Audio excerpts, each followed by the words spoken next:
አንዲት ሴት ከፍቅረኛዋ አምልጣ ወደ ኤርፖርት የሚገኝ ባር እንደገባች የሾው ሻንጣዎችና ልብሶችን አስወጥታ ወደ ሻንጣው ገብታ ተደበቀች። የሻንጣው ባለቤት በሩ ላይ ሆኖ መጠጥ እየጠጣ ስለነበረ ልጅቷን ሻንጣው ላይ እየተደበቀች ያለች አላያትም።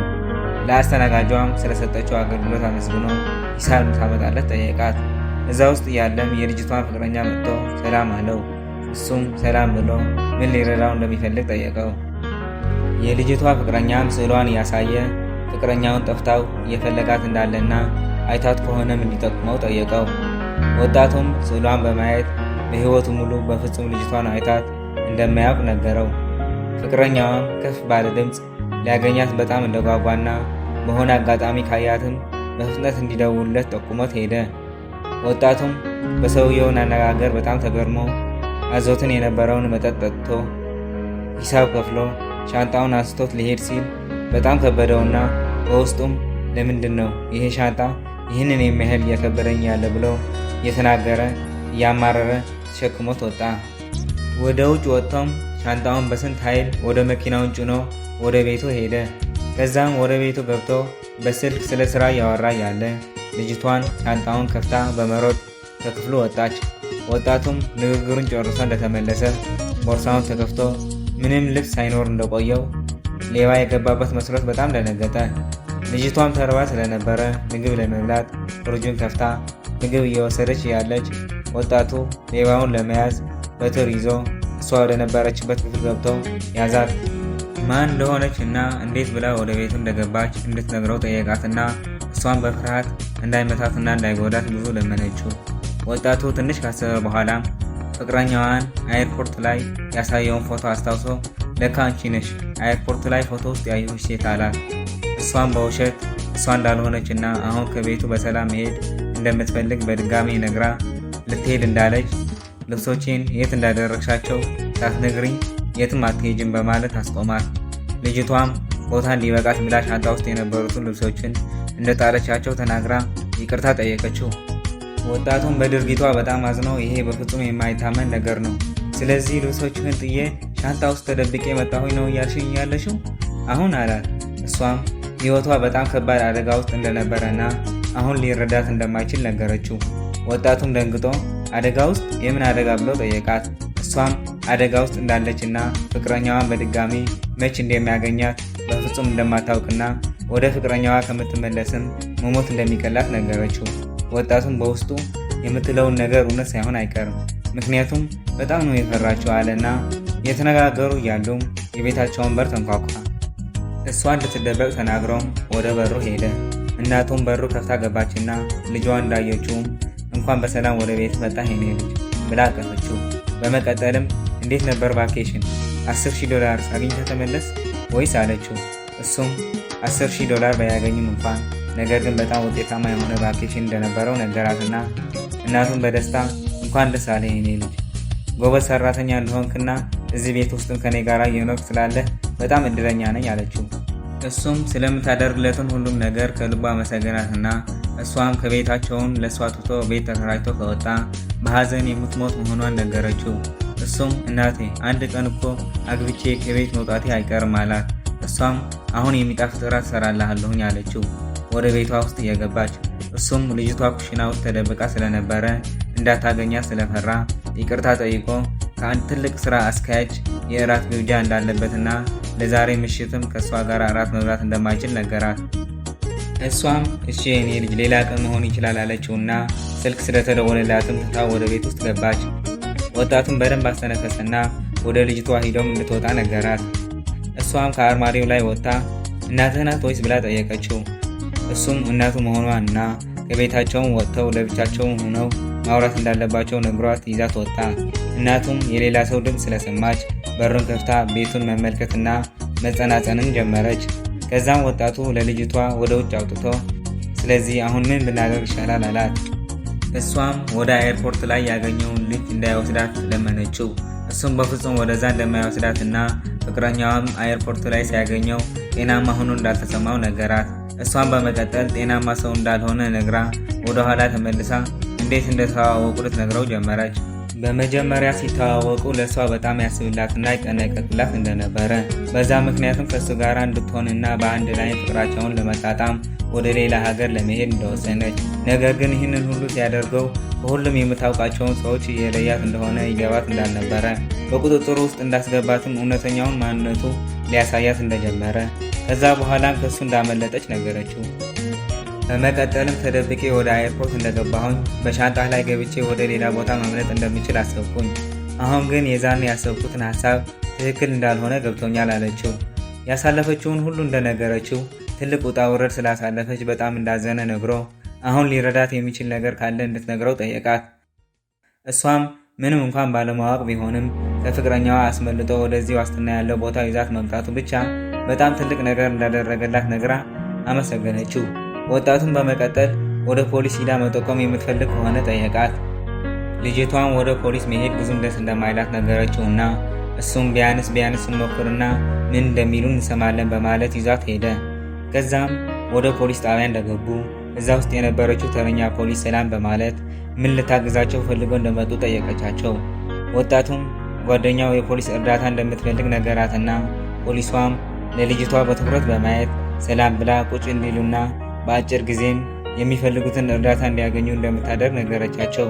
እነሱም አመስግነው ወደ ወንበሩ ሂደው ቁጭ አሉ። ከዛም ፖሊሷ ሞባይሏን በማንሳት መደወል ጀመረች እና ልጅቷም ቀስ ብላ ለወጣቱ ወደ ፖሊስ ጣቢያ መምጣቷ ውስጧ መጥፎ ነገር እየተሰማት እንደሆነ ነገረችው። ወጣቱም እንድትረጋጋ ብሎ ሁሉም ነገር ሰላም እንደሆነ ነግሮ ከመቼ ጀምረው ነው ፖሊሶች የማይሆን ስራ የሚሰሩ? አትጨነቂ፣ አይዞሽ፣ ፍቅረኛሽ ወደዚህ መጥቶ ሊይዝሽ አይችልም። ይሄ ዋስትናው የተጠበቀ ቦታ ነው አላት። ፖሊሷም በመደወል ያልከን ሴት አግኝተናታል ብላ ጠቆመችው። የመጣ እንዳለ እንደነገራትም እሺ ብላ ስልኳን ዘጋች። ወደ እነሱ በመቅረብም ለልጅቷ መጠየቅ የሚፈልጉትን ጥያቄ እንዳለ ነግራ ከእሷ ጋር ወደ ምርመራ ክፍል እንድትሄድ ነገረቻት። ወጣቱም አይዞሽ፣ ሁሉም ነገር ሰላም ነው፣ እኔ እዚህ ጠብቅሻለሁኝ አለና ልጅቷም ንግግሩን አምና ተነስታ ሄደች። ፖሊሷ ለልጅቷ ይዛት እንደሄደች ወጣቱ እንደሚመስለኝ ስራዬን እዚህ ጨርሻለሁኝ፣ ስለዚህ ወደ ቤቴ ብሄድ ምን ችግር አለው አለና ተመልሶም ኖ የምትፈልገውን እርዳታ እንዳገኘች እስከማረጋግጥ እዚህ መቆየት አለብኝ ብሎ ከራሱ ጋር መከራከር ጀመረ። ልጅቷም ለፖሊሷ እየለመነች የእውነትሽን ነው እየረዳሽኝ ያለሽው ብላ ለመረጋገጥ ጠየቀቻት። ፖሊሷ ማሰብ እንደሌለባትና የእውነት እየረዳችት እንዳለም ነገረቻት። ወጣቱን ቁጭ ብሎ እያለ እዛ ውስጥ እንቅልፉ መጣበትና ከተወሰኑ ደቂቆች በኋላም እንደነቃ የልጅቷን ፍቅረኛ አጠገቡ ላይ ቁጭ ብሎ ቆየው። የልጅቷ ፍቅረኛ እንደሆነ በደንብ አድርጎ ስላላየውም ሰዓት ስንት እንደሆነ ጠየቀውና እሱም መቼም ይቺ ዓለም ጠባብ ናት አለው፣ የጠየቀውን ጥያቄ ሳይመልስ። ወጣቱ በንግግሩ ተገርሞ ከዚህ በፊት ተገናኝተን እናውቃለን እንዲህ አለው። አፍቃሪዋም ባለማስታወሱ ተገርሞ አላስታወስከኝም ማለት ነው ብሎ ከትንሽ ሰዓታት በፊት አየርፖርት ላይ ስለጠፋች ፍቅረኛው ጠይቆት እንደነበረ ነገረው። ወጣቱም ተገርሞ አሁን በደንብ አድርጎ እንዳስታወሰውና በመንገድ ላይ ቆይቶ በጣም ደክሞ ስለነበረ ማስታወስ እንዳልቻለ ነገረው። አፍቃሪዋን በመቀጠል ለፍቅረኛው እንዳገኛትና እዚህ ፖሊስ ጣቢያ እንዳለችም ነገረው። ወጣቱም ይህ እንዴት አድርጎ መሆን ይችላል? እንዴት አድርጎ ወደዚህ መምጣት ይችላል ብሎ ከራሱ ጋር መነጋገር ጀመረ። አፍቃሪዋም ፍቅረኛውን ዋስትና ያለው ቦታ ላይ ስላለች በጣም እንደተደሰተ ነግሮ ለሱም ለምን ወደ ፖሊስ ጣቢያ እንደመጣ ጠየቀው። ወጣቱም ድንግርግር እያለ እናቱ ሰክራ መኪና ስትነዳ ስለተገኘች እሷ ለማስወጣት ብሎ እንደመጣና ከዚህ በኋላ መጠጥ መጠጣቷን እንድተው በደንብ አድርጎ እንደሚመክራት ነገረው። በመቀጠልም ፖሊሷ መጥታ ለልጅቷ ፍቅረኛ በስሙ ጠርታ ሰላም አለችው። እሱም እንኳን በሰላም ተገናኘን ብሎ ሰላም አላትና በመቀጠልም ንብረቷን አዘጋጀሽልኝ ወይ አላት። እሷም ይዛትለትን ለመምጣት አንድ እንዲጠብቃት ነገረችው። እሱም ከኪሱ ብር በማውጣት ጥሩ ስራ ብሎ ሰጣት። እሷም በደስታ ብሩን ተቀብላ ለልጅቷ ለማስመጣት ወደ መመርመሪያው ክፍል ገባች። አፍቃሪዋም አሁን ጥሩ ቅጣት ትሰጣታለሁኝ አለ ቀስ ባለ ድምፅ። ወጣቱም ምን ማድረግ አለብኝ? ይዛት የሄደማ ዝም ብዬ ማየት የለብኝም ብሎ ከራሱ ጋር መከራከር ጀመረ። ለአፍቃሪዋ በመጥራትም ከነበረበትም ተነስቶ ሊናገረው ጀመረና ስለፈራም የሚናገረውን ነገር ጠፋበት። በውስጡም ያሰብኩትን ሀሳብ የማይሆን ሀሳብ ነው አለ። አፍቃሪዋን በንዴት ምን ማለት ፈልገህ ነው አለው። ወጣቱም ለፍቅረኛህን በጣም ጥሩ ሰው ሁንላት፣ በሕይወትህን እንደሱ አይነት ሴት ማግኘትህን በጣም እድለኛ ሰው ስለሆንክ ነው አለው። የልጅቷ ፍቅረኛም ፊቱን አሻማሮ ሲሰማ ቆየና ስለምንድን ነው እያወራህ ያለው? የምትለውን ነገር በፍጹም አላደርገውም። ሴቶች ልክ እንደ ውሻ ናቸው። አንዳንድ ጊዜ እንዴት አድርገው ትክክለኛ ስራ መስራት እንዳለባቸው መማር አለባቸው። ስለዚህም ብዙም አትጨነቅ፣ ዝም ብለህ የመጣህበትን ስራ ሰርተህ ሂድ አለው። ከዛም ፖሊሷ ወደ መመርመሪያ ክፍል እንደገባች ልጅቷ አምልጣ ቆየቻትና በመደንገጥም ብዙ አማራረች። ወደ ፍቅረኛዋ ብቻዋ እንደተመለሰችም እሱ የት እንደሄደች ጠየቃት። እሷም እንዳመለጠች ነገረችውና እሱም በመደንገጥ እንዴት አድርጋ ማምለጥ ትችላለች አላት። እሷም እንዴት እንዳመለጠችና ወዴት እንዳመለጠችም እንደማታውቅ ወደ መመርመሪያ ክፍል እንደገባች አምልጣ እንደቆየቻት ነገረችው።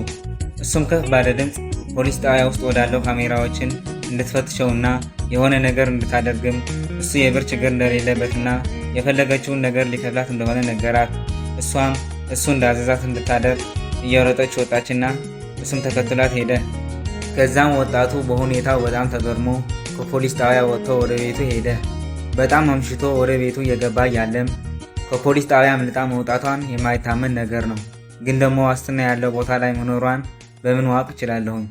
ለማንኛውም እኔ ከዚህ በላይ የማደርገው ነገር የለኝም ብሎ ከራሱ ጋር እያወራ ያለ እናቱ ተነስታ ወደሱ በመምጣት ሰዓት ስንት እንደሆነ አውቀሃል ብላ በመጠየቅ ከገባበትን ሀሳብ አናቃቃችው። እሱም እንዴት አመሸሽ እናቴ፣ ሳልነግርሽ አምሽቼ በመምጣቴ በጣም ይቅርታ አላት። እሷም በሌሎች እንዳይጠለፍና ብርድ እንዳይወስድ በጣም ተጨንቃ እንዳመሸች ነገረችውና እሱም ከአሁን በኋላ በፍጹም አምሽቶ እንደማይመጣ ቃል ገባላት። እናቱም ጥሩ ብላ ለመሄድ ተነሳችና የሆነ ሀሳብ ስለመጣላትም ምናልባት ፍቅረኛ ካለችህ ወደዚህ ቤት ይዛት ለመምጣት የምታስብ ከሆነ አስቀድመህ ልትነግረኝ ይገባል አለችው። ወጣቱም በንግግሯ ደንግጦ ለምን ወይም ምን አይታ እንደዛ እንዳለች ጠየቃት። እሷም ምንም ያየችው ነገር እንደሌላትና ከልቧ የመጣ ሀሳብ መሆኑን ነግራ አሁን ስለደከመኝ መተኛት አለብኝ፣ ደህና እደር ብላ ለመተኛት ትታው ሄደች። ከዛም ወጣቱ ኩሽና ላይ ሆኖ ፊቱ በባናና ደርዞ በበረዶ እየታጠበ ያለ ልጅቷ እየሮጠች ወደሱ መጣችና እሱም በመጀመሪያ ደህና መሆኗን አይቶ እንኳንም ደህና ሆንሽ፣ ምን ሆነች እያልኩኝ ስጨነቅ ነው ያመሸሁም፣ የት ነበርሽ ታዲያ አላት። እሷም የምትሄድበትን ቦታ ስላልነበራት ከፖሊስ ጣቢያ አምልጣ የቤታቸውን መንገድ ስላስታወሰችው እየሮጠች ወደ ቤታቸውን እንደመጣች ነገረችው። እሱም ወደ ቤታቸውን መምጣቷን ጥሩ እንዳደረገችና የሆነ ነገር እስከምታደርግ ድረስ ቤታቸው ላይ ከሱ ጋር መቆየት እንደምችል ነገራትና እሷም አንተ ከመጀመሪያው ቀን ጀምረህ ረድተኸኛል፣ ሁሉም ያደረኩትን ነገር ግን ለአንተ ችግር እያመጣልህ ነው አለችው። እሱም ችግር እንደሌለውና የሚችለውን ነገር እያደረገላት እንዳለም ከባድ ለሆነ ችግርም ከባድ የሆነ ኃላፊነት እንደሚጠይቅ ነገራት። እሷም ስለተረዳት አመስግና ስላደረገላት በሙሉ ጥሩ ነገር እንደምትከፍለው ነገራ ቃል ገባችለትና እሱም ችግር እንደሌለው ነግሮ እናቴ እንዳታገኘች ግን ተጠንቀቂ፣ ካየችሽ ትደነግጣለች፣ ምክንያቱም ሁሉም ሴቶች ለእኔ ከእሷ የማያርቁኝ አጋንንት መስለው ነው የሚታያት አላትና ልጅቷም ሌላ የምትሄድበትን አማራጭ ስላልነበራት ጥሩ ችግር የለውም አለችው። እሱም በመቀጠል ቤታቸው ላይ የእንግዳ ማረፊያ ስለሌለ አልጋው ላይ እንድተኛ ነገራት። እሷም የሆነ ችግር ወይም ረብሻ መፍጠር እንደማትፈልግ ነግራ አርማዴው ላይ ተደብቃ መተኛት እንደምትችልና እናቱም በፍጹም ልታገኛት እንደማትችል ነገረችው። እሱም በሐሳቧ ተስማምቶ ብርድ ልብስና ትራስ አመጣልሻለሁ ብሏት ሄደ። እሷም ዋስትና ያለበት ቦታ ላይ ያለች መስሎ ስለተሰማት በደስታ አሁን ዋስትና ያለበት ቦታ ላይ ነው ያለሁኝ፣ መፍራት የለብኝም አለች ከራሷ ጋራ። ለንጋታው ወጣቱ ሻንጣው ላይ ተደብቃ ወደ ቤቱ የገባችውን ልጅ አሁንም ቤቱ ውስጥ ተደብቃ እየኖረች እንዳለች ሲያስበው በጣም መገረም ጀመረ። በህይወታችን ውስጥ አንዳንዴ ያልጠበቅነው ነገር ሊገጥመን ይችላል አለ። ልጅቷ ለ2 ቀን የሚሆን እናቱ ሳታያት በአርማዲው ላይ እንደፈለገችው ስትገባና ስትወጣ ሰነበተች። ደግ ነገሩ እናቱ ሙሉ ቀን ስራ ላይ ስለምትውል ወጣቱና ልጅቷ በነፃነት ለማውራትና በአንድ ላይ ጊዜ ለማሳለፍ አልተቸገሩም። ከተወሰነ ጊዜያት በኋላም ለወጣቱ ሁለቱም ጥሩ እየተቀራረቡና እየተገባቡ ያሉ መስሎ ስለተሰማው ፍቅረኛው እንድትሆን ተመኘ። ነገር ግን በደንብ አስበበት ይሄ ሊሆን የማይችል የሞኝ ሀሳብ ነው ስላለ የተሰማውን ስሜት ሊነግራት አልደፈረም። አንድ ቀን ከልጅቷ ጋር ቤታቸውን ውስጥ አንድ ላይ እያሉም ሞባይሉን ጠራችና የግድ መቀበል አለብኝ በማለት ትቷት እንደሄደ በድንገት የቤታቸውን በር ተንኳኳ። ልጅቷም እየሮጠች ወደ አርማዲዮ ገባች። እናቱም ከጀርባ የሆነ ነገር እየተካሄደ እንዳለ ስለጠረጠረች እየሮጠች መጥታ የልጇን ስም ጠራችና እንደሌለ እንዳረጋገጠችም እድሌን አሁን ናት በማለት ልጅቷን የተደበቀችበትን አርማዲዮ ሂዳ ከፈተችው። ልጅቷ እንዳየቻትም በጣም ደነገጠች። በመቀጠልም የእውነትን የሳላቁ ቤቴ ውስጥ የምትኖሩ ይመስልሽ ነበር? ከዚህ ሰዓት ጀምረሽ እዚህ እንድትሆኛ አይፈቅድልሽም ብላ ከቤቷ እንድትወጣ ነገረቻት። ልጅቷን በፍርሃት መሄጃ የለኝም አለቻትና እናትየዋም የት መሄድ እንዳለባት የምታውቀው ነገር እንደሌላትና ከቤቷን ብቻ መውጣት እንዳለባት ነገረቻት። በመቀጠልም ይህ እኮ የችግረኞች መኖሪያ አይደለም ብላ በትር በመያዝ ከቤቷን እያራራጠች አስወጣቻት። ከዛም ልጇ ስልክ አውርቶ እንደጨረሰ ወደ ቤቱ ተመለሰና እናቱ ሶፋ ላይ ቁጭ ብላ ስለነበረ በጣም ደንግጦ ምነው ዛሬ ያለ ወትሮሽ በፍጥነት መጣሽ አላት። እሷም የሚገፋ ቆሻሻ ስለነበራት ከስራ በፍጥነት እንደመጣች ነገረችው። የምን ቆሻሻ አላት በችኮላ። እሷም አርማዲዮ ላይ ተደብቃ የነበረችውን ሴት ከቤቷ እንዳባረረቻት ነገረችው። ልጇም በጣም ተዋሳጅቶ ለምን እንደዛ እንዳደረገች ጠየቃትና እናቱም ያለ ቤቷ ተደብቃ ስትኖር ስለነበረች እንዳባረረቻት በመናገር ግን ለምን አልነገርከኝም አለችው። እሱም እሺ እንደማትለው ስለሚያውቅ ሊነግራት እንዳልፈለገ ነገራት። እሷን በመቀጠል እሱስ ትክክል ነህ፣ እሺ አልልህም ነበር። ለማንኛውም ግን በህይወት ውስጥ እኔ አስፈላጊ እናትህ እያለሁልህ ለምን ከሌሎች ሴቶች ጋር ግንኙነት መፍጠር አስፈለገ አለችው። እሱም ልጅቷ አደጋ ውስጥ እንዳለችና ሊረዳት ብሎ እንደቀረባት ነገራት። እናቱም አብዛኞቹ ሴቶች በአንድ ወንድ ልጅ ነው ካለበትን ችግር መውጣት የሚፈልጉት። ከዛም ምን የሚፈጠር ይመስላል? ካለችበትን ችግር እንዳዳናት ሁሉም ብሩን ወስዳ ከአትክልተኛው ጋር ነው ግንኙነት የጀመረችው በማለት አንድ ፊልም ውስጥ ያየችውን ታሪክ ፍርሃት ስለተሰማት ልትነግረው ጀመረች። ወጣቱም ብዙ ፊልም ማየት ችግር እያመጣባት መሆኑን ተናግሮ አሁን ሄጄ መፈለግ አለብኝ አላት። እሷ ግን ደግማ እንዳይሄድ ለመነችው እና እሱም ፍቅረኛዋ የነበረ በኃይል ወደ እሱ እንድትመለስ እያስገደዳት እንዳለና ምናልባትም ሊገላት እንደሚችል ተናግሮ ከማንም ሰው በላይ ያለችበትን ችግር ለአንቺ ሊገባሽ ይችላል ብሎ አባቱ በጣም ያሳቃያት እንደነበረ ነገራት። እሷን በንዴት አባትህን እዚህ ነገር ውስጥ አታስገባዋለችው። እሱም ልጅቷ ውጭ እስካለች ድረስ ልትጎዳና ልትሞት እንደምትችልና የሆነ ነገር ሊያግዛት እንደሚችል ደግሞ በደንብ አድርጎ እንደሚያውቅ ነገራት። እናቱም በጣም ጥሩ ሰው እንድትሆን ነው በጥንቃቄ ያሳደግኩ። ስለዚህ ከዚህ በላይ የምልህን የለኝም። የምትፈልገውን ነገር አድርግ፣ ግን ደግሞ በሰላም ወደ ቤትህን እንድትመለስ ነው የምፈልገው አለችው። እሱም በሰላም እንደሚመለስ ቃል ገብቶላት አመስግኗት በፍጥነት ከቤቱ ወጥቶ ሄደ። ከዛም ልጅቷ እየሮጠች ወደ አንድ መንገድ ላይ ያገኘችውን ወጣት ሂዳ ስልክ እንዲያስደውላት ጠየቀችው። እሱም እሺ ብሎ ስልኩን ሰጣትና እየደወለች እያለችም ፍቅረኛዋ መጥቶ አፏን ዘግቶ ወሰዳት። ወጣቱም ከቤት በመውጣት ወዴት ሂዳ ይሆናል? ከዚህ አካባቢ መቼ ስርቃ ልትሄድ አትችልም ብሎ እየሮጠ ወደ ስልክ ላይ ያስደውላት የጠየቀችውን ልጅ ሂዶ በዚህ አካባቢ ጥቁር ፀጉርና እዚህ አካባቢ የሚደርስ ቁመት ያላት ልጅ ስታልፍ አይተህ ነበር እንዴ አለው። ወጣቱም ለልጅቷ እንዳያትና ስልኩ ይዛት እያለችም አንድ ወጣት መጥቶ እንዳፈናት ነገረው። ወጣቱም ሞባይሉን የት እንዳለች በኦንላይን መከታተል የሚችሉ ከሆነ ጠየቀውና እሱም ሞባይሉን ፋይንድ ማይ ዲቫይስ የሚባል አፕ እንዳላትና በሞባይል አድርገውም የት እንዳለች ማወቅ እንደሚችሉ ነገረው። ወጣቱም ጥሩ በማለት ሞባይሉን አውጥቶ ቁጥሩን እንዲጽፍለት ሰጠው። አፍቃሪዋም ለልጅቷ መኪና ውስጥ አስገብቶ እንዳትወጣ በሩን በመዝጋት በመጨረሻሽ በይ እጄ ውስጥ አስገብሼሻለሁኝ አላት። ልጅቷን በፍርሃት ከሱ እንድትሄድ እንዲተዋት ነገረችው። እሱ ግን በትዕቢት የኔ ቆንጆ ከኔ መሄድ ትፈልጋለሽ? ከኔ በፍጹም መሄድ የምትችይ አይመስለኝም ብሎ ወደ እሷ ተጠጋና እሷም ህብረቱን መታ ከመኪናው ላይ ሩጣ መለጠች። እሱም እየሮጠ ሊከታተላት ጀመረ። ወጣቱም በስልኳን ሎኬሽን ተከታትሎ ወደ ነበሩበት አካባቢ ደረሰ። ልጅቷ እየሮጠች ወደ አንድ መውጫ የሌለበትን ክፍል ገባችና አፍቃሪዋም እሷን ተከታትሎ ወደ ክፍሉ ገብቶ ከኪሱ ቢላ አውጥቶ የእውነት ግን ስነ ስርዓት ያለሽ ልጅ ነሽ፣ ተሳሳትኩኝ እንዴ? ለማንኛውም አሁን የተወሰነ ትምህርት ልሰጥሽ ይገባል ብሎ አነቃት። ወጣቱም እየሮጠ በመድረስ እንዲተዋት ነገረው። እሱም በሱ ቁጥጥር ውስጥ ሆና ልትዛዘዘው ስላልቻለች በፍጹም እንደማይተዋትና አሁን ለሁሉም ነገር መጨረሻ እንደሚያደርግለት ነገረው። ወጣቱም ጂዲኖ ሱማ አንተ የምትቆጣጠራትን ሴት አይደለችም፣ ክብረት ልሰጣት ይገባል አለው። አፍቃሪዋም ለልጅቷን እያስፈራራ ንብረቱ እንደሆነችና እሱ በጣም ኃይለኛ ሰው ስለሆነ ከእጁ ሊወስዳት የሚችል ሰው እንደሌለም የፈለገውን ነገር ሊያደርጋት እንደሚችል ነገረው። ከዛም ልጅቷ በእግሯን መታ ከሱ እንደሮጠች ወጣቱ በትር በማንሳት ጭንቅላቱን መታው። እዛ ውስጥ ያለውም ፖሊሷን መታ ቁም ባለህበት አለችው። ወጣቱም ፖሊሷን እንዳየ አንቺ እኮ የእሱን ተባባሪ ነበር የምትመስኝ አላት። እሷም የእሱ ተባባሪ እንዳልሆነችና ሙሉ ለሙሉ ለመያዝ ትክክለኛውን ሰዓት ሲጠብቁ እንደነበረ ነግራ ባወረደባቸው መከራም ይቅርታ ጠየቀቻቸው። አፍቃሪዋም እየፎከረባቸው አስረው ይዘውት ሄዱ። ከዛም ልጅቷ በሁሉም ችግሯ ከሷ ጎን ስለቆመ አመሰገነችው። እሱም ከጨካኙ ፍቅረኛዋ በሰላም መገላገሏን በጣም እንደተደሰተ ነገራት። እሷም ትክክል ነህ፣ ከአሁን በኋላ ነፃ ነኝ አለችው። እሱም ነፃ መሆኗን እና በነፃነት ወደ ፈለገችው መሄድ እንደምትችል ነግሮ ወዴት እንደወስድሽ ትፈልጋለች አላት። እሷም ወደ ቤቷ መሄድ እንደምትፈልግ ነገረችውና ይዟት ሄደ። ከአንድ ዓመት በኋላም ፍቅረኛውን ሁና ከእነሱ ጋር መኖር እንደጀመረች ከእናቱ ጋራም በጣም ጥሩ መቀራረብና ጓደኝነትን አደረጉ።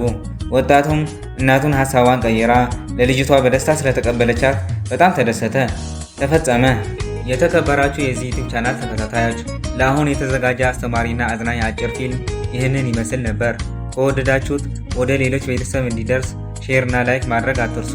ለዚህ ዩቲዩብ ቻናል አዲስ ከሆናችሁ ሳብስክራይብ ብታደርጉት ቁም ነገር አታጡበትም። በሌላ ቪዲዮ እስከምንገናኝ ድረስ በያላችሁበት ደህና ሁኑ።